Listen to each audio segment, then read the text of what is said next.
In the early chapters of America's colonial past, few places carry the weight of Jamestown, Virginia. Established in 1607, it became the first permanent English settlement in the New World, a vulnerable outpost clinging to survival on the edge of an unknown land. From this fragile beginning would grow the foundations of a nation that would one day become the United States of America. But even as Jamestown laid the foundations of a new nation, it also buried its secrets deep beneath layers of soil, beneath the floorboards of a long-lost church, and within the very bones of the men who died there. Now, more than 400 years later, modern science has begun to speak for the dead. Using ancient DNA sequencing, researchers have not only identified two of Jamestown's earliest settlers, but uncovered a hidden aristocratic scandal deliberately erased from English history. The birth of Jamestown. At the dawn of the 17th century, England under King James I was eager to expand its power and claim its share of the New World's riches. In 1606, the Virginia Company of London, a joint stock enterprise, was chartered with ambitious goals to establish a colony in North America, discover gold and valuable commodities, and find a westward passage to Asia. In December of that year, three small ships, Susan Constant, Godspeed, and Discovery, departed London carrying 104 men and boys. After a brutal 4.5-month voyage across the Atlantic, they reached a swampy peninsula along the James River in May 1607, naming their settlement Jamestown in honor of their king. From the beginning, survival was uncertain. The colonists were unprepared for the harsh realities of the land. Disease ravaged the settlement. Dysentery, typhoid, and saltwater poisoning claimed lives. Hostilities with the Powhatan Confederacy escalated. Internal disputes threatened cohesion. Only the iron will of Captain John Smith, abrasive yet effective, imposed order. His negotiations with the Powhatan secured vital food supplies. But when Smith departed in 1609, Jamestown descended into chaos. The starving time. The winter of 1609–1610, known as the starving time, nearly erased the colony from existence. Famine, disease, and relentless siege reduced the population from several hundred to just 60 survivors. As desperation peaked, the colonists prepared to abandon Jamestown entirely. Then, in June 1610, salvation arrived. A fleet entered the James River bearing supplies, reinforcements, and a new governor, Thomas West, 3rd Baron Delaware. A nobleman and seasoned military commander, his arrival is widely credited with saving the colony from collapse. He did not come alone. West was accompanied, or soon joined, by several male relatives, his brothers Francis, John, and Nathaniel, and other kinsmen of the English gentry. For some, Jamestown was a place of ambition. For others, perhaps a place of refuge. The church at the center. At the heart of every English settlement stood the church. Faith was woven into daily life, governance, and identity.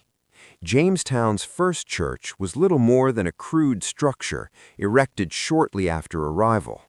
By 1608, a more substantial wooden church stood within the triangular palisade of James Fort.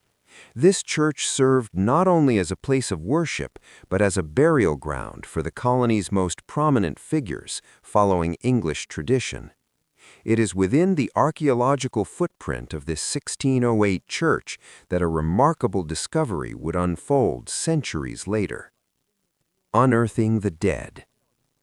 In 1994, the Jamestown Rediscovery Project, led by archaeologist Dr. William Kelso, began systematic excavations of the original fort. Nearly 2 decades later, in 2013 and 2014, archaeologists working in the church's chancel uncovered 4 aligned graves. Their placement alone signaled high status. These were not common burials. They were deliberate, careful, and ceremonial. Two coffins stood out. They were finely crafted, clearly superior to the others. Inside one, archaeologists made a stunning find: the delicate remains of a spangled military sash, its fabric woven with silver thread and sequins. Such an item was unmistakable, a symbol of a high-ranking military officer, a gentleman of elite status.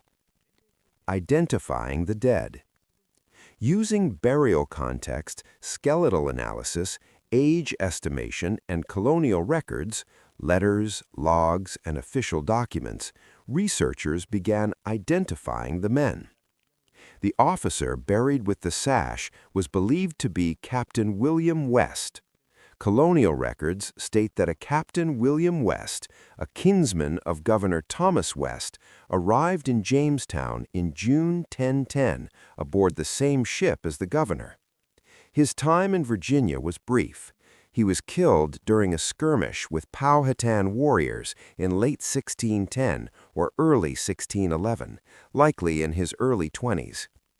His burial within the church chancel was fitting for a relative of the governor who died in service to the colony. The second well-constructed coffin was attributed to Sir Ferdinando Wenman. Wenman was a man of rank and the first English knight buried in America. He was the governor's first cousin, their mothers, both named Anne West, being sisters. Historical accounts record that Wenman arrived in 1610 and died of illness later that year, at around 34 years old. The remaining two graves were identified as Reverend Robert Hunt, Jamestown's first Anglican minister who died in 1608, and Captain Gabriel Archer, an early colonial leader who perished during the starving time. The historical puzzle seemed solved, but science had more to say. DNA speaks. To confirm their conclusions, researchers turned to ancient DNA analysis. Specifically, they examined mitochondrial DNA, a type of genetic material passed exclusively through the maternal line, from mother to child, nearly unchanged across generations. If two individuals share the same mitochondrial DNA, it strongly suggests a direct maternal connection. The results were astonishing. Sir Ferdinando Wenman and Captain William West shared the exact same mitochondrial DNA signature. This meant they were related through their mothers. The finding baffled historians. William West carried the West surname. Wenman's mother was a West. Their assumed relationship followed the paternal line, not the maternal. Yet the DNA told a different story. This was no distant kinship. This was a shared maternal ancestor. A hidden scandal.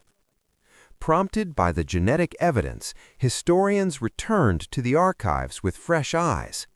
They searched legal documents, wills, court records, anything connected to Captain William West's affairs after his death. And there, buried in forgotten testimony, they found the truth.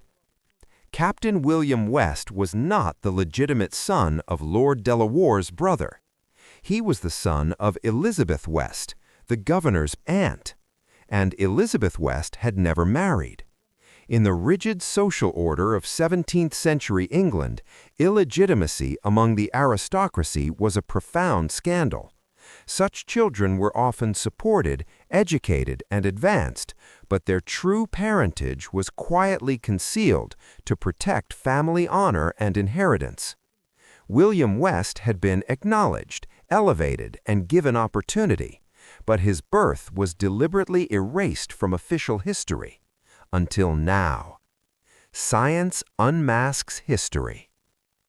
For over 4 centuries, this secret remained hidden, protected by silence, tradition, and carefully curated genealogies. It took ancient DNA to expose it. This discovery marks the first time genetic evidence has revealed a case of aristocratic illegitimacy in early colonial America.